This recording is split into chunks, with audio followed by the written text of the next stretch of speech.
Agora a gente vai falar sobre internet e liberdade de expressão com o advogado especialista em direito constitucional, César Wolff. Obrigado, doutor, pela participação aqui nessa manhã. Obrigado, Jorge. Eu que agradeço o convite e cumprimento os teus ouvintes. Bom, o Brasil discute o projeto da lei de fake news. Aqui na Bandeirantes, né, o pessoal comenta muito sobre isso, né, sobre essa questão. Uns dizem ser necessário um controle sobre redes sociais. Outros acham que isso pode acabar com o direito de liberdade de expressão. Como é que o senhor avalia esse projeto, doutor? Eu entendo que a forma como se encaminhou prejudicou, sabe, Jorge? Não era nada para fazer a toque de caixa, tanto que não deu certo. Né? O governo forçou o chamado regime de urgência, o que evitaria passar, né, vamos falar aqui para os nossos ouvintes, né, pelos trâmites, aqueles de comissões, né, com vários debates. Isso joga direto no plenário da Câmara. Pula tudo, né? Pula tudo. Pula uma avaliação muito importante, diga-se de passagem, né? E aí acendeu a luz amarela, sabe, Jorge? Porque é importante que nós tenhamos clareza das coisas. A internet ainda é uma novidade para muita gente, inclusive para os governos. A gente não sabe a extensão do poder da comunicação virtual. A gente está percebendo isso, nós estamos vivendo isso. Então, esse debate no Congresso Nacional é um debate bom, é um debate positivo e salutar. Positivo e salutar. E o governo tentou atravessar isso e não deu certo. E, diferentemente do que a gente lê na imprensa, 2 semanas, volta o Lira, pauta e vai passar. Não vai. Ele já azedou porque a gente sabe que essas coisas ou passa de uma vez ou vira problema. Então, eu acho...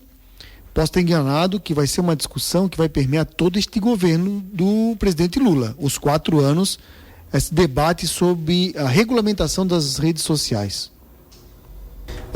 O que mais chamou a atenção do senhor nessa proposta aí que o senhor acha que não deveria avançar? Primeiro que o projeto de lei ele é extenso. Eu vejo vários pontos positivos, viu, Jorge, no projeto de lei, e o que me chama a atenção é criar um conselho regulador. Isso é um pouco complicado, sabe? Criar um conselho regulador, a gente já temos, são discussões no Brasil várias, a gente tem vários conselhos reguladores, as agências, né? A Anvisa entrou no cenário do debate, nós temos o Conselho Nacional de Justiça, correto?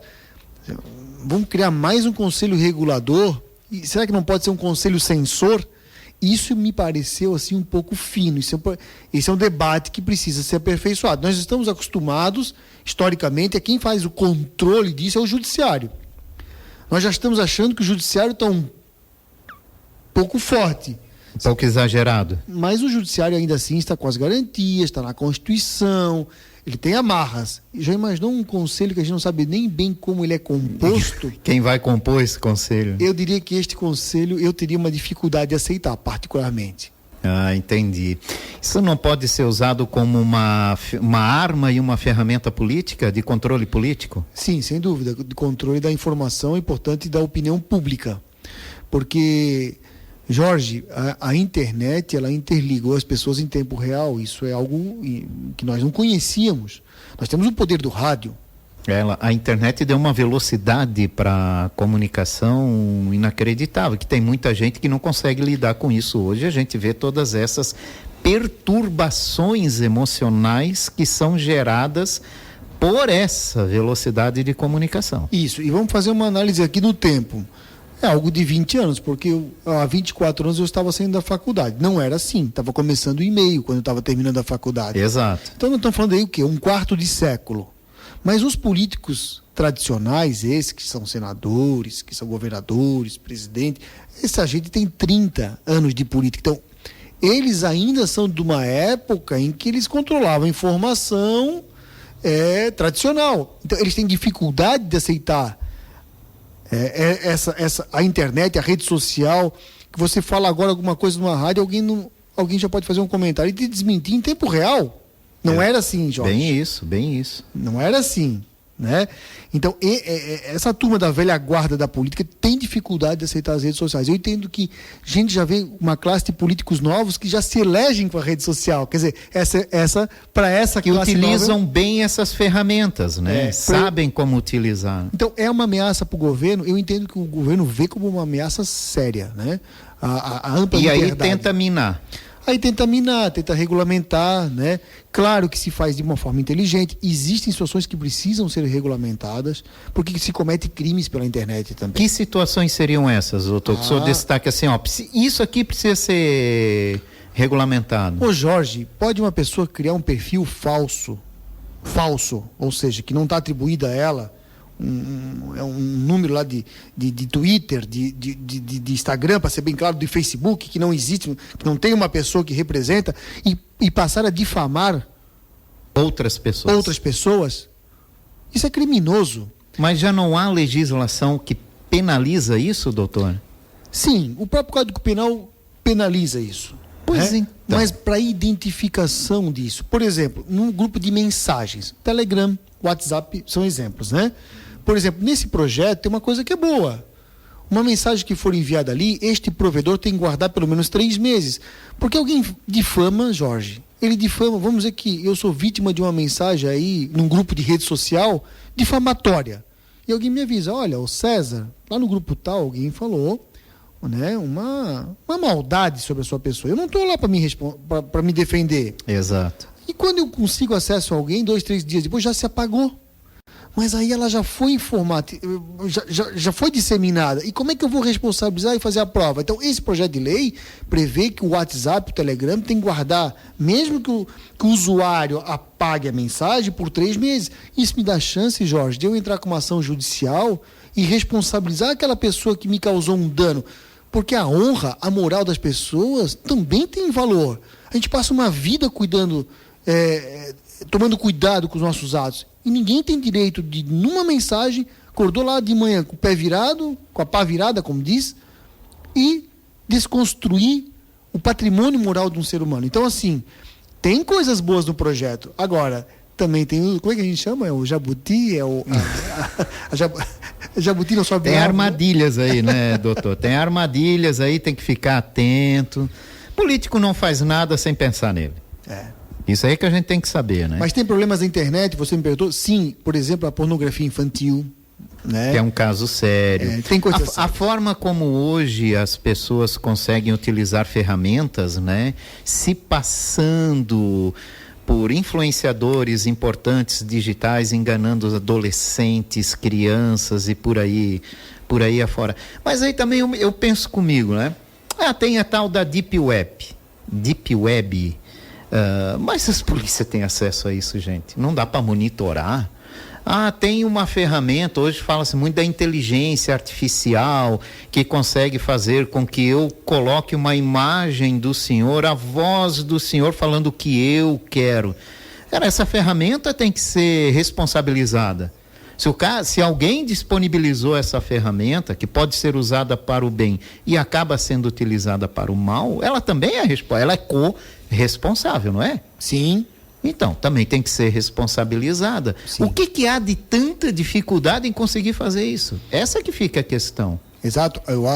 A gente sabe que existe essa linha já dos órgãos de persecução penal, de polícia, do Ministério Público, mas você está correto, tem que se investir mais na inteligência.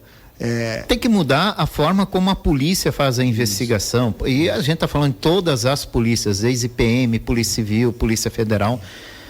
Tem que evoluir nesse sentido, né? Agora que a gente teve essa tragédia aqui em Blumenau, esse ato lamentável, a gente já vê que a Polícia Civil começou a agir de uma forma diferente aqui na região, né? Antes havia alguma coisa na internet dos adolescentes, era tudo muito devagar. Hoje não, hoje já estão apreendendo, levando, segurando os adolescentes, né? Chamando a família, alguma coisa está errado aí e tal. Já, infelizmente, precisamos passar por isso. Mas então esses adolescentes estão sendo apreendidos e estão sendo chamados à responsabilidade. Não interessa se é uma brincadeira, se eu queria ameaçar um coleguinha que me ameaça, tal, não interessa, isso tem que ser responsabilizado. Jorge, existe um mundo virtual, Não podemos mais negar isso. Então, que está no nosso dia a dia.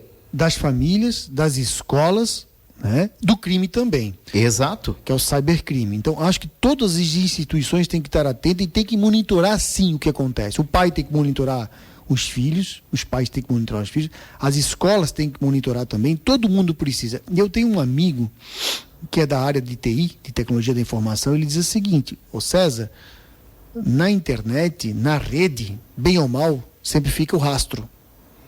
Então, é difícil, se escondem, sim, mas fica o rastro.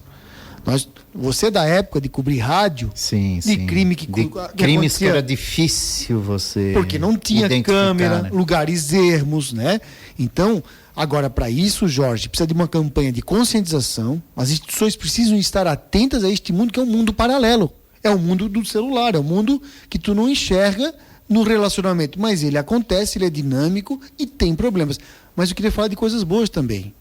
Mas peraí, só deixa eu abrir um parênteses, se o senhor me permite. Claro. Eu queria dizer para o senhor que nós não fomos educados para isso. Nós temos um sério problema de educação no Brasil, que vem de anos, né?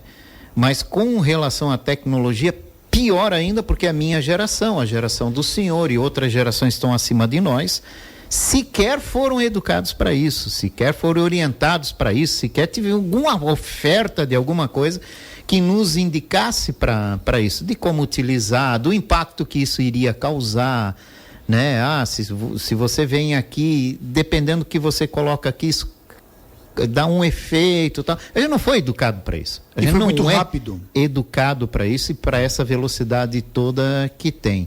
Os nossos netos já estão vindo de uma forma diferenciada, já entendem melhor que o que está ali nem tudo é verdade, né?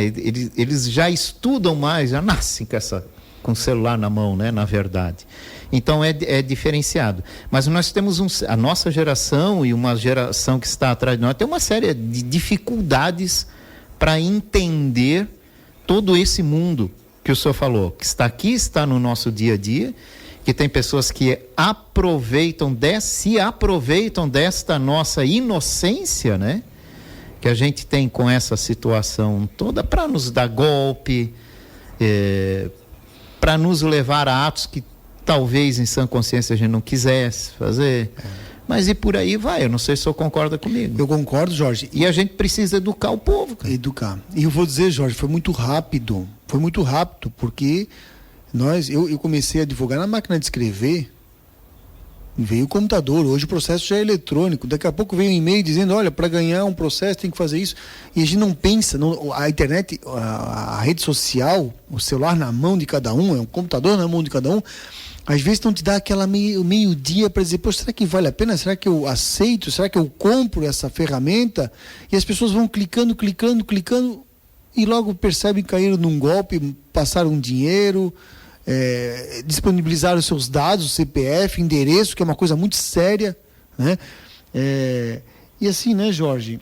O nosso próprio comportamento nas redes sociais, a gente precisa fazer uma reflexão. Opa! Tem gente que se mostra demais, né? Tem gente que fala uma coisa e mostra outra coisa na rede social, outro problema, né? Afinal, você é quem, né? É o que fala ou é o que faz, né? Eu acho que todos nós aprendemos que quando você elogia em público. E quando você critica no particular, no reservado. Chama no canto e conversa. Todo mundo aprendeu isso. E o que está acontecendo nas redes? O inverso. O inverso. É a inversão de valores que muitos falam, né? Só fazem críticas às pessoas, aos governos, né? Então quando eu leio um usuário que todo mundo está errado, para ele todos os governos estão errados, todos os partidos estão errados, todo mundo errado, eu tenho uma certa cautela, né, em admitir como verdade isso que a pessoa está colocando. É verdade. Né, talvez os objetivos dessa pessoa sejam outros, sejam mais tumultuar do que esclarecer, do que se comunicar, do que se relacionar. E a gente precisa evoluir, né, não regredir. Doutor, o que significa no meio jurídico a expressão opinião com responsabilidade? Significa que toda liberdade, ela é limitada. Não existe no sistema jurídico, no sistema do direito, em qualquer lugar democrático do mundo, liberdade absoluta. Eu vou tentar em poucas frases mostrar o princípio de onde isso nasce. Isso vem da obra do Rousseau, do Contrato Social. E ele faz uma comparação, Jorge ouvintes, diz o seguinte: quando não havia leis, quando não havia direito no mundo, né, nós temos o chamado liberdade natural. Todo mundo nasce livre, não tem nenhuma lei, faz o que bem entender. E aí ele diz, isso gera o caos. Por quê? Se todo mundo pode tudo, ninguém pode nada, porque um prejudica o outro. Quando todos têm uma liberdade plena, então ele te rouba as coisas, não pode roubar, não tem consequência, pode te matar, não tem consequência. E o mundo, a civilização, a consciência, a evolução do mundo levou às leis, ao chamado Estado de Direito, que é o Estado que tem leis, regras. E nós trocamos, então, o que a gente chama de liberdade natural pela chamada liberdade civil. Direito civil. A liberdade civil é a liberdade que se exerce, Jorge ouvintes, conforme as leis. Ou, portanto, ela é sempre limitada. Nós aceitamos que a nossa liberdade não seja aquela da natureza, plena, do mundo não do direito, por aquela liberdade das leis, para que todo mundo reduza um pouquinho o seu grau de liberdade, mas que todo mundo possa exercer conjuntamente alguma liberdade. Isso é liberdade civil, isso é liberdade do Estado de Direito. E aí tem o quê? As leis dizem que se você causar calúnia, injúria e difamação, isso são termos legais, que é imputar a alguém um crime que você sabe que não é verdadeiro, difamar a honra de uma pessoa, né?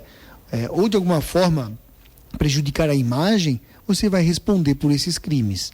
É claro que se você é réu primário, foi a primeira vez, você vai fazer um acordo, você vai prestar serviço à comunidade, não quer dizer que você vai imediatamente preso, mas a reiteração disso, ou seja, se você prejudica várias vezes, várias pessoas, você pode vir a ser responsabilidade. Então, a liberdade, Jorge ouvintes, nós estamos num país democrático, de direito, há liberdade? Sim, há liberdade, mas ela é a civil. Ou seja, sob responsabilidade. Se você causar um mal, um injusto a alguém, você está sujeito a responsabilizar. Ah, mas muitos fazem e não são responsabilizados. Pois é, porque muitas vítimas ou não sabem que tem direito de pedir a responsabilização do agressor, ou porque também não dá para punir todo mundo, não existe processo, não existe juiz, promotor, advogado para tudo isso. Mas você está sujeito à responsabilidade. E alguns são. E aí gera o que gera aí no noticiário, né? Todas essas ações penais, né? E toda essa angústia de que alguns são presos, e, enfim, perdem mandatos. Isso. E aí vai longe. E nós também temos a nossa responsabilidade. E o nosso patrimônio, né? Porque portanto, as multas são grandes. Lembrar sempre disso, né? Expressar opinião com responsabilidade. Se eu não sei se é verdade, porque eu vou opinar sobre isso, né, gente? Tem que cuidar. Tem que cuidar porque pode sobrar para você. A internet é um bem, doutor, ou é um mal que chegou? Eu gostaria de dizer o que eu penso, né? Mas claro, nós estamos aqui para ouvir a opinião do senhor. É um bem. Ela é emancipatória, né? Eu fico pensando às vezes, sabe, Jorge, sou professor da FURB, né? A gente passou 2 anos agora em pandemia lecionando pela internet. Sim. Não tivesse, olha o bem, né? Se não tivesse internet... Não, eu tenho filha que mora fora do país, eu falo com ela todo dia como se ela estivesse aqui do meu lado. Então, olha o bem que isso me fez. Isso para um pai não tem preço, né, Jorge? Ah, não, claro que não. Há alguns anos atrás, estamos falando aí de 15, 20 anos, você ligava, uma ligação caríssima, uma vez por semana ou por mês e vê lá. Sabe, Jorge, às vezes eu penso assim, alguém que mora em lá no Oeste, São Miguel do Oeste, né? Se essa pessoa, vamos considerar que essa pessoa conheça um pouquinho de inglês e tal, ela pode fazer um curso à distância em Harvard. Em qualquer lugar do mundo, né? Tem cursos gratuitos. Se ela quiser o certificado, ela tem que pagar. Mas se ela não quiser o certificado, ela pode fazer de graça. Isso não é emancipatório? Isso não é dar uma condição para cada ser humano chegar onde sonha? Claro que é. Então, por esse lado ali, a gente vê que a internet é um bem, como o mundo é maravilhoso, e o que estraga são quem? As pessoas. Não que as pessoas sejam um mal, né? Mas cada um tem uma forma de utilizar as ferramentas que tem no mundo, inclusive a internet. E eu queria pegar o teu gancho que você deu aqui agora no comecinho da nossa conversa. as pessoas não estão habituadas ainda com esse novo meio. Não estão educadas com isso, né? Isso. Eu acho que às vezes elas pensam em extravasar pela internet e não têm a dimensão de que pode prejudicar exponencialmente, quer dizer, muito mais do que ele imagina. Porque você acordar um dia meio chateado e ir ali no bar e falar mal de um colega que fez alguma coisa que não lhe agradou, ela tem uma limitação daquele grupinho de pessoas que está ali. Mas sabe, isso me lembra na época da escola, na nossa época de escola. Como é que a gente resolvia a situação? Te pego lá fora. Eu e tu lá fora e já dava aquele tumulto todo lá no negócio. Pô, hoje tá difícil, né? Hoje eu vou pra internet e vou atacar a escola. Então, mudou muito, né? Então, mas eu acho que a liberdade de expressão, de opinião e de possibilidades que a internet trouxe foi muito grande. Nós estávamos muito restritos na área da comunicação. Você que é um comunicador social, e isso deu voz, né? Humberto Eco, inclusive, foi muito duro na sua crítica. Ele disse que, ele disse que deu voz a todo mundo, inclusive aos que não têm muito conhecimento e tal. Eu acho que ele foi muito duro, o Humberto Eco, né? Esse escritor, né? Mas, de qualquer sorte, eu acho que nós vamos chegar no meio termo. Porque tinha o quê? Tinha uma demanda reprimida aí, as pessoas foram à rede, se manifestaram. Veja, Jorge, o que é a selfie? A selfie é uma revolução. Porque a gente sempre via lá na TV, quem era o protagonista? É o ator, a atriz, o cantor. Hoje você é o protagonista. Isso mesmo. Você tira uma selfie e mostra lá comendo uma salada. Mas olha que coisa bonita.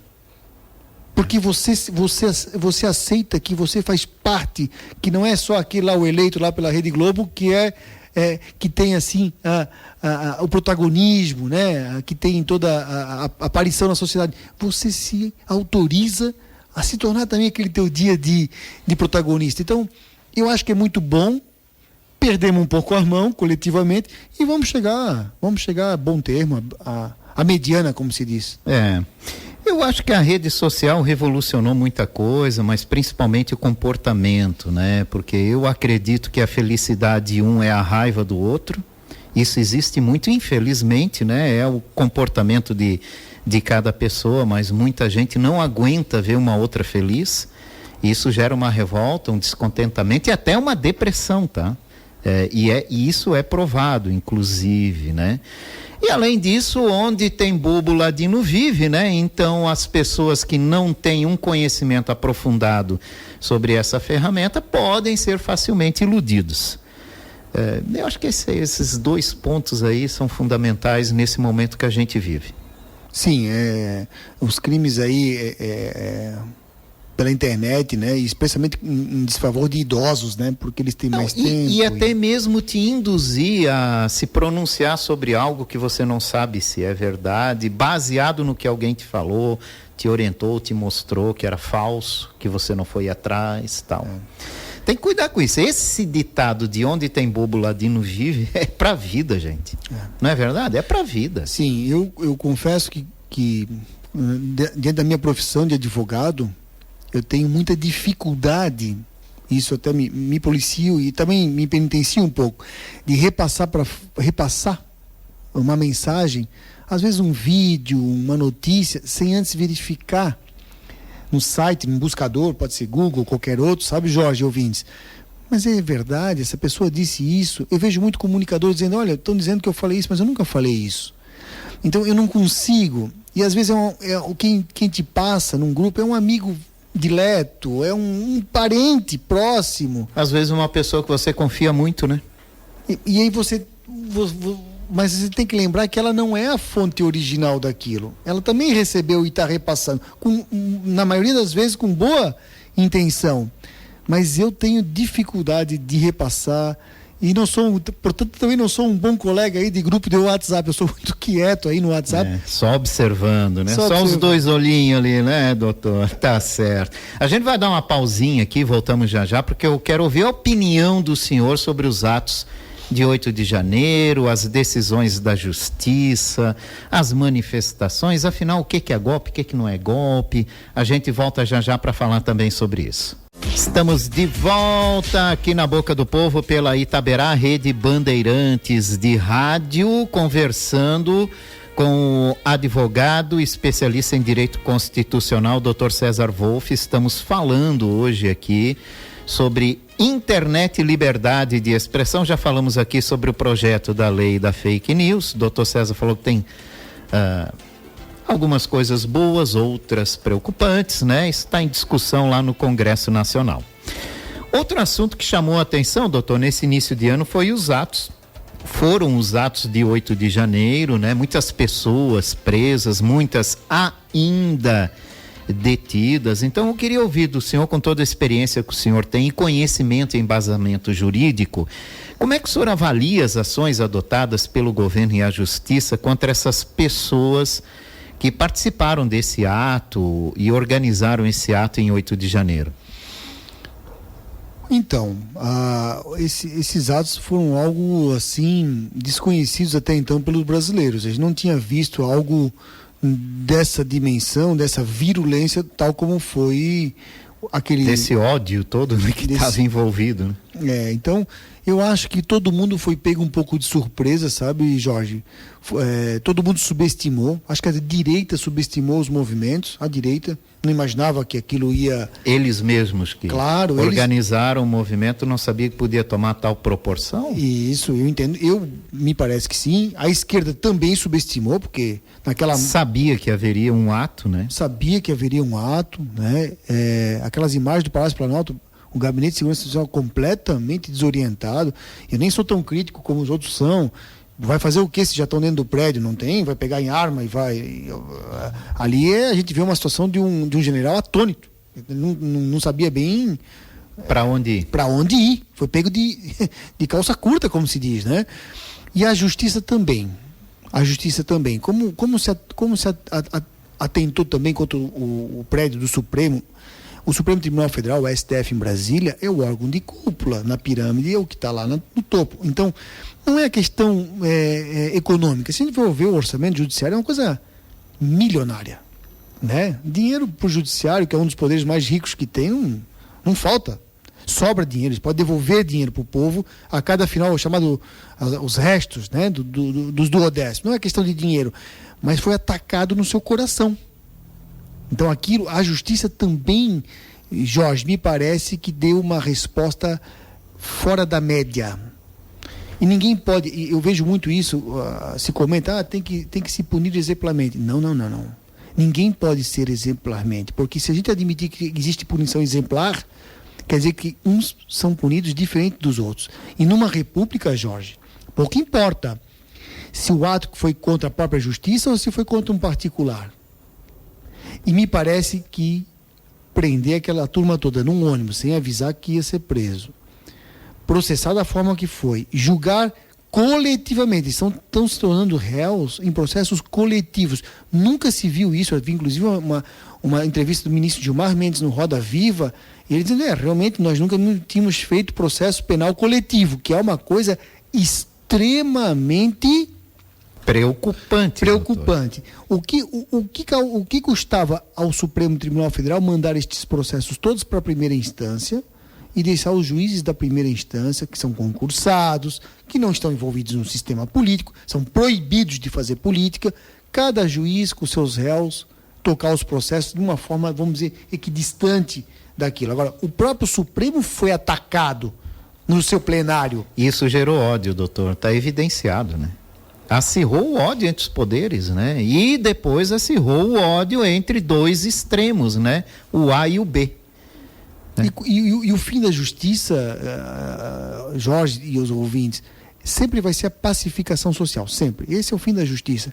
Será que a forma como se conduziu essa responsabilidade dessas pessoas, que muitos deles realmente eles precisam, mas o delito, o crime que se comete por destruição de um patrimônio público, ele é menor. Um ou outro, claro, que motivou, que incentivou, que fez o estopim para que essas pessoas entrarem, eles cometem crimes mais graves contra a organização do Estado e tudo mais. Esses precisam ter penas mais graves. Mas a grande maioria foi na onda, isso é evidente. E julgar assim todo mundo de uma forma coletiva, sem um olhar individualizado para cada um, me parece que isso a história vai condenar. E como você colocou, eu não sei no que isso ajuda para o sistema político atual. Não ajuda em nada. Há algum exagero nas decisões? O senhor já falou que houve exagero, né? Sim. O julgamento coletivo é um exemplo de exagero, né? Na condução, na forma de ter um relator que não foi sorteado, né? Não passar por juiz natural, que são os juízes da primeira instância. Tudo isso é preocupante. E considerados exageros, podem ser considerados exageros da justiça? Sim.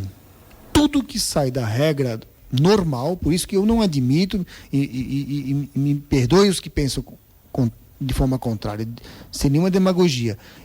Inclusive quando acontecem crimes mais graves contra as pessoas, até crimes sexuais ou crimes chamados de sangue, não podemos admitir nunca, Jorge, a chamada punição exemplar. A esquerda não tem direito de exigir punição exemplar dos golpistas, que eles chamam de direita. E o contrário é verdadeiro. Né? Não existe punição exemplar, porque ninguém pode ser punido diferente do que qualquer outro em condições iguais. As manifestações daquele dia se comparam a uma tentativa de golpe, como alguns partidos de parte da imprensa, e parte da imprensa, a imprensa, principalmente a grande imprensa, né? A grande mídia trata isso como uma tentativa de golpe. O senhor acha é uma tentativa de golpe? Foi uma tentativa de golpe? Eu penso que sim. Né? Se eles queriam lá tomar o poder, só que é uma tentativa ínfima, pífia, né? Que até se for assim tecnicamente olhar, será que aquele pessoal sem uma liderança, sem um partido por trás, sem uma organização, um mero vandalismo, será que aquilo tinha condições de se tornar num golpe? Eu acho que é uma tentativa, quando você invade 3 poderes, na Praça dos 3 Poderes. Então lá a representação é quase simbólica, né? Porque são muito mais do que aquilo. Lá só está o Supremo. Imagina que o Brasil tem quantos mil juízes? Só nas justiças estaduais são 15 mil juízes no Brasil inteiro. Quer dizer, não é porque você pegou lá naquele ano um domingo. Era um domingo, né, Jorge? É um domingo. Final de semana, é um domingo. Final de semana. Não tem ninguém lá. Não tem ninguém no Congresso. Não tinha ninguém. Nem o presidente estava em Brasília no dia 8, que é uma coisa esquisita. Né? Não tinha ninguém no Supremo. Quer dizer, não foram lá pegar as autoridades, né, guilhotinar, quer dizer, foi uma bandalheira. Agora, eu acho que na cabeça de alguns líderes, né, completamente desvirtuada, é uma tentativa de golpe, mas alguma coisa sem a mínima chance de dar certo. É uma tentativa pífia, né? O dano maior foi a imagem, a democracia, a imagem ao Brasil, a imagem aos poderes, e eu acho até que os próprios poderes deveriam fazer uma autorreflexão, né? E o dano maior é para aquele que pensa e quer um país melhor, ficar ainda mais descrente em tudo. Porque o Brasil ficou dividido entre esses extremos, hein, doutor? O senhor tem uma resposta para isso? Sim. Por que nós chegamos a esse ponto que nós chegamos, do ódio do A contra o ódio do B, no caso, o ódio do D contra o ódio do E? Eu por tudo que li, né, isso está mais na ciência política do que no direito, né, Jorge? Mas isso só interessa a eles, os candidatos, porque você lembra mais dos extremos no dia da eleição. Então há uma pesquisa, certa feita eu li um artigo na Folha de São Paulo, mas uma pesquisa da década de 70 na Alemanha dizendo o seguinte: o político moderado, equilibrado, racional, da fala boa, da fala mansa, sim, Cristóvão Buarque, sabe como é que é? Ele é esquecido. Ele não é valorizado, né? Ele não é valorizado. Então, esse aumento da temperatura do discurso, né? E aí a internet, a gente estava falando no primeiro bloco, a rede social, o TikTok, você está falando que o prefeito agora vai entrar no TikTok. O Mário está lá. O Mário está lá, disse que não vai ter dancinha, né? Vai ter que entrar, porque o prefeito Topázio já entrou em Florianópolis e está ganhando muitos seguidores. Muitos seguidores. A modinha é essa, né? Ganhar seguidores. Então a rede social, ela exige isso, né? É aquela frase de efeito, aquele arrobo retórico. Quer dizer, você tem que... E a política está fazendo isso. Então, você polarizar e ir por os extremos interessa aos políticos, porque eles serão lembrados, eles dividem o eleitor e fidelizam o eleitor. Mas só interessa a eles. Porque para tocar um país, ou seja, para a gente que sente os efeitos da política, que é o governo, a gente não vive de eleição, a gente vive de governo. Bem isso. Não é bom, Jorge, porque quando um país não tem um mínimo de acordo, eu digo assim, quando a ala política não consegue ter um mínimo de acordo, Então o que sobra é um nada. Serão decisões judiciais, medidas provisórias, né? Serão arremedos de governo, porque não se consegue fazer uma reforma tributária decente. E decisões importantes que tem que se tomar para o desenvolvimento ficam se arrastando por causa do ódio político, né? As brigas políticas, as disputas políticas, né? É o Congresso travando o Executivo travando o Congresso, o Judiciário se metendo onde não deveria, você só concorda, né? Concordo. Mas muito se metendo onde não deveria se meter, e a gente vira um atraso. O mundo todo evoluindo e nós parado, patinando. Nós estamos patinando há um bom tempo. Essa lei que ficou conhecida como projeto de lei, não é lei ainda, né? Do fake news, por exemplo, ela tem pontos importantes. Mas da forma como foi colocada, eu duvido que este ano consiga sentar direita, ou vamos lá, governo e oposição para discutir a parte boa da lei. Então o que vai acontecer, Jorge? Não vai passar absolutamente nada. E isso também não é bom pra gente. E a gente precisa discutir e evoluir nesse sentido, como a gente já falou antes, né? Tem coisas que precisam ser aceleradas para que muita coisa ruim seja evitada. Mas aí, como a política se mete no meio, né? As diferenças entram no meio e aí acaba travando tudo. Quem conhece mais de próximo os políticos, as políticas, os partidos, a gente tem algum contato, né, Jorge? A gente pode aqui confidenciar o nosso ouvinte, né? Infelizmente se fala de eleição todos os dias, né? Se fala mais de eleição, de capital político, de quantidade de votos, de possibilidades de alçar mandatos, do que do dia a dia de gestão, de governo, né? Infelizmente, eu acho que a nossa política, nossos políticos e a porta da política precisa amadurecer um pouco, e nisso aí o ouvinte, o eleitor tem razão de ser crítico, né? E às vezes os políticos reclamam que o cidadão é muito crítico a eles, não pode fazer aqui e lá, que já recebe a crítica. Eu acho que nós ainda somos pouco críticos, né?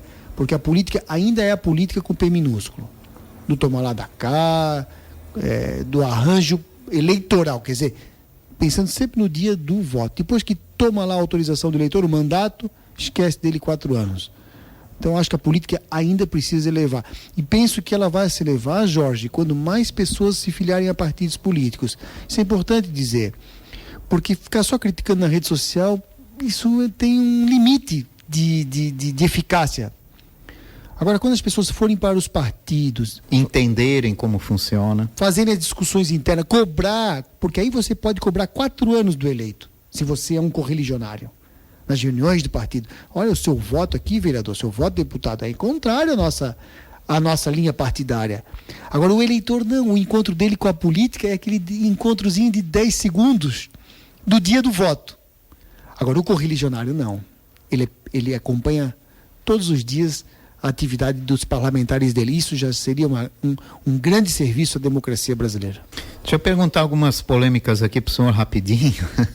Já que o senhor tocou no assunto, política e tal, a gente teve umas discussões na Câmara de Vereadores que geraram polêmica, né? 13º para vereador que acabou sendo arquivado, a contratação de mais um assessor para os vereadores, que segundo o presidente da mesa diretora era um cargo que já tinha, né? Foi suspenso e agora está sendo retomado.